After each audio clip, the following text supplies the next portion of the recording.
பூட்ஸ்ட்ராப்ல ரொம்ப முக்கியமான விஷயம் வந்து பார்த்தீங்கன்னா பிரேக் பாயிண்ட்ஸ். இப்போ நாம வந்து பூட்ஸ்ட்ராப் எதுக்காக யூஸ் பண்றோம் அப்படின்னா, நம்ம மொபைல் ரெஸ்பான்சிவ் டிசைன்ஸ்க்காக தான் மெயினா பூட்ஸ்ட்ராப் ஃப்ரேம்வொர்க் நம்ம யூஸ் பண்ணுவோம். கரெக்ட்டுங்களா? ஸோ அப்ப இதுல பிரேக் பாயிண்ட்ஸ்னா என்ன? அது எப்படி யூஸ் பண்ணணும் அப்படிங்கிறத நான் உங்களுக்கு தெளிவா சொல்றேன். நம்ம அதுக்கு முன்னால சிஎஸ்எஸ் பிரேக் பாயிண்ட்ஸ் என்னென்ன இருக்கு, அது எப்படியெல்லாம் நம்ம வந்து விஷுவலா பார்க்கலாம் அப்படிங்கிறத ஒரு சிம்பிளான கோட்ல உங்களுக்கு நான் காட்டுறேன். மெயினா நம்ம பூட்ஸ்ட்ராப் 5 எடுத்துக்கிட்டிங்கன்னா, நீங்க ஒண்ணும் இல்ல கூகுள்ல போய் பூட்ஸ்ட்ராப் 5ன்னு சர்ச் பண்ணீங்கன்னா, பூட்ஸ்ட்ராப் வெப்சைட் உங்களுக்கு ஓப்பன் ஆகும். அதுல வந்து பார்த்தீங்கன்னா, உங்களுக்கு அதோட பிரேக் பாயிண்ட்ஸ் வந்து தெளிவா சொல்லியிருப்பாங்க. இங்க பாருங்க. லேஅவுட்ஸ் போயிடுங்க. இதோட பிரேக் பாயிண்ட்ஸ்ன்னு பார்த்தீங்கன்னா, உங்களுக்கு இந்த மாரி குடுத்திருப்பாங்க. சரிங்களா?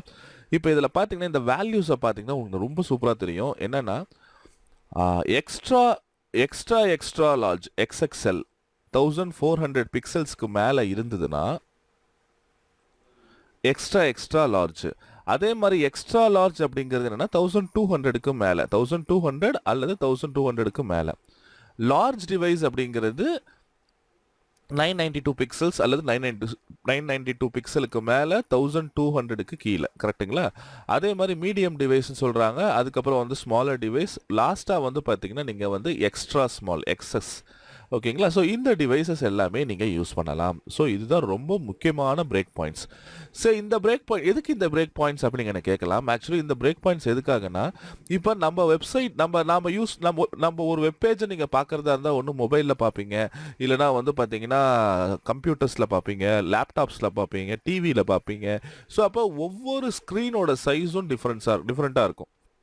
இப்போ 1400க்கு மேலே போகுதுன்னா ஒன்று பெரிய டெஸ்க்டாப்பு, அப்படி இல்லைன்னா டிவி அந்த மாதிரி சைஸுக்கு வரும்போது நம்மளோட வெப்சைட் வந்து என்ன மாதிரி ஆக்ட் ஆகணும், எப்படி இருக்கணும் அப்படிங்கிறத நம்ம கஸ்டமைஸ் பண்ணிக்கலாம். ஸோ அந்த மாதிரி இதுதான் மொபைல் ரெஸ்பான்சிவ் வெப்சைட்ஸ்னு சொல்லுவாங்க.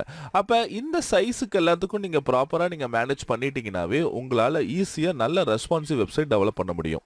அப்போ ஏன் இந்த சைஸ் இதுதான் போடணுமா, வேற எந்த சைஸும் போடக்கூடாதான்னு கேட்டிங்கன்னா, என்னை கேட்டால் நீங்கள் இந்த சைஸை ஃபாலோ பண்ணுறது தான் ரொம்ப நல்லதுன்னு சொல்லுவேன். என்ன ரீசன்னா, பூட்ஸ்ட்ராப் பொறுத்தவரைக்கும் பல வருஷமா வந்து பார்த்தீங்கன்னா, அவங்க மொபைல் ரெஸ்பான்சிவ்க்காகவே ரிசர்ச் பண்ணி அவங்க டெவலப் பண்ணிட்டு இருக்க கான்செப்ட்ஸ். ஓகேங்களா? இப்போ இதில் வந்து பார்த்தீங்கன்னா, இந்த பிரேக் பாயிண்ட்ஸை நீங்கள் இவங்களோட சோர்ஸ் ஃபைல் எடுத்து நீங்கள் மாற்றிக்க முடியும். ஓகே, உங்களுக்கு பிடிச்ச மாதிரி சைஸ் எடுத்து மாற்றி ஒர்க் பண்ண முடியும். ஆனால் நான் என்ன ப்ரிஃபர் பண்ணுறேன்னா, நீங்கள் இந்த ஃபைல் சைஸை நீங்கள் மாற்றாதீங்க. சாரி, அந்த ஃபைல் பிரேக் பாயிண்ட்ஸை மாற்றாதீங்க. என்ன ரீசன்னா, இவங்க இத்தனை வருஷமாக ரிசர்ச் பண்ணிட்டு அந்த வேல்யூவை வந்து பார்த்தீங்கன்னா ரியல் டைமில் நிறைய இடத்துல இம்ப்ளிமெண்ட் பண்ணி இப்போ இந்த ஃப்ரேமுக்கு ரொம்ப சூப்பராக போயிட்டு இருக்கிறதுனால இது ஒரு ஸ்டாண்டர்டான ஒரு சைஸ். ஸோ அதனால் வந்து இந்த சைஸை மாற்றாதீங்க. இன்கேஸ் நீங்கள் ப்ரொஃபஷனலாக சிஎஸ்எஸ்ல டிசைன் பண்ணுறீங்கன்னா இந்த பிரேக் பாயிண்ட்ஸை யூஸ் பண்ணி கூட பண்ணுங்க. சரிங்களா? சரி, இந்த பிரேக் பாயிண்ட்ஸை வந்து இதை வச்சு நான் வந்து உங்களுக்கு விஷுவலாக நான் வந்து இண்டிகேட் பண்ணி காட்டுறேன், எப்படி இருக்குது அப்படிங்கிறத காட்டுறேன். ஸோ அதுக்கு வந்து பார்த்தீங்கன்னா நான் வந்து ஒரு புது சிஎஸ்எஸ் ஃபைல் ஒன்று நான் கிரியேட் பண்ணுறேன். அந்த ஃபைல் வந்து பார்த்தீங்கன்னா சிஎஸ்எஸ் ஃபோல்டருக்குள்ள base.cssன்னு கொடுத்துக்கிறேன். ஓகேங்களா? base.cssன்னு சொல்லி ஒரு ஃபைல் நேம் ஒன்று கிரியேட் பண்ணுறேன். சரிங்களா? இப்போ இதில் வந்து பார்த்தீங்கன்னா நான் என்ன பண்ணுறேன்னா, என்னோட விண்டோ சைஸ் மாற மாற எனக்கு இந்த இடத்துல அது மீடியம் டிவைஸில் இருக்கா, லார்ஜர் டிவைஸில் இருக்கா அப்படிங்கிறத இண்டிகேட் பண்ணுற மாதிரி ஒரு சின்ன கோடு ஒன்று நான் எழுத போகிறேன். நல்லா கவனிங்க. இதில் என்னன்னா, ஃபஸ்ட்டு வந்து நான் என்னோட பாடியை சூஸ் பண்ணுறேன். ஓகேங்களா? பாடி மேலேருந்து கீழே வரைக்கும் கொஞ்சம் மேலேருந்து மார்ஜின் டாப்பை கொஞ்சம் இறக்கிக்கலாம். நம்ம மார்ஜின் டாப் வந்து பார்த்தீங்கன்னா ஒரு 70 பிக்சல்ஸ் நான் வந்து கீழே இறக்கிக்கிறேன்.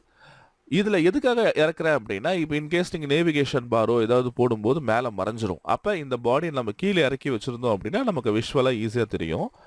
அதோட பிஃபோர் செலக்டர் நான் செலக்ட் பண்ணிவிட்டு இதில் வந்து டிஃபால்ட்டாக கண்டென்ட் நான் வந்து உங்களுக்கு அந்த பூட் கேம்ப் நடத்தும்போது சொல்லியிருந்தேன், இந்த கண்டென்ட்டில் எதுவுமே போடாமல் கூட நீங்கள் வந்து பண்ணலாம். எதுவுமே போடாமல் நீங்கள் அந்த எலமெண்ட்டை நீங்கள் ரெடி பண்ணுவீங்க. நான் இந்த இடத்துல டிஃபால்ட்டாக எக்ஸஸ்ன்னு கொடுக்குறேன். ஏன்னா எக்ஸஸ்ங்கிறது இருக்கிறது ரொம்ப சின்ன டிவைஸ். இதுக்கு நீங்கள் என்ன கலர் கொடுக்கணுமோ கலர் கொடுத்துக்கோங்க. நான் கலர் வந்து பார்த்தீங்கன்னா பேக்ரவுண்ட் கலர், டெக்ஸ்ட் கலர் வந்து ஆரஞ்சு, ஃபாண்ட் சைஸ் வந்து பார்த்தீங்கன்னா கொடுத்துட்டேன். பொசிஷனை ஃபிக்ஸ்டாக வச்சுக்கிறேன். ஓகேங்களா? அண்ட் தென் ஃபாண்ட் வெயிட்டை வந்து போல்ட் ஆக்கிக்கோங்க. ஃபாண்ட் வெயிட் போல்ட் ஆகிடும். அதுக்கப்புறம் லெஃப்ட் 0 டாப் 0 அப்படின்ற பொசிஷனில் கனெக்ட் பண்ணிக்கோங்க. ஸோ லெஃப்ட் 0 டாப் 0ன்னு கொடுத்தீங்க அப்படின்னா ஆட்டோமேட்டிக்காக அந்த பொசிஷனில் உங்களுக்கு இது கனெக்ட் ஆகிடும். ஸோ இதை நீங்கள் சேவ் பண்ணிக்கோங்க. இதை சேவ் பண்ணிங்கன்னா டிஃபால்ட்டாக பாருங்கள் எக்ஸஸ் அப்படிங்கிறது வந்துருச்சு. ஓகேங்களா? ஆனால் இந்த சைஸ் வந்து எக்ஸ்ட்ரா ஸ்மால் கிடையாது. அப்போ அந்தந்த பிரேக் பாயிண்ட்ஸ் வரும்போது அதை தான் நம்ம அந்த பர்டிகுலர் பிரேக் பாயிண்ட் தான் நம்ம சொல்லணும். இப்போ இதில் பாருங்கள் 576 கீழே போனால் தான் எக்ஸஸ், அதுக்கு மேலே போணுச்சு அப்படின்னா என்னது, கண்டிப்பாக இது ஸ்மாலர் டிவைஸ் எஸ்எம் தான். ஓகேங்களா? ஸோ அப்போ அதை நீங்கள் போடுங்க. அப்போ அட் மீடியா இதில் வந்து மின் வித் ஆஃப் 576 பிக்சல்ஸ் இருந்ததுன்னா என் பாடியில் பிஃபோர் ஆட்ரிபியூட்டில் எக்ஸஸுக்கு பதிலாக எஸ்எம்னு சேஞ்ச் பண்ணிக்கோ. பார்த்தீங்களா? எக்ஸ்எம் ஆயிடுச்சு. அப்போ 576க்கு கீழே போயிடுச்சு அப்படின்னா ஆட்டோமேட்டிக்காக எக்ஸஸ்ன்னு மாறிடும். பார்த்தீங்களா? இதுதான் ரொம்ப சூப்பரான ஒரு விஷயம்.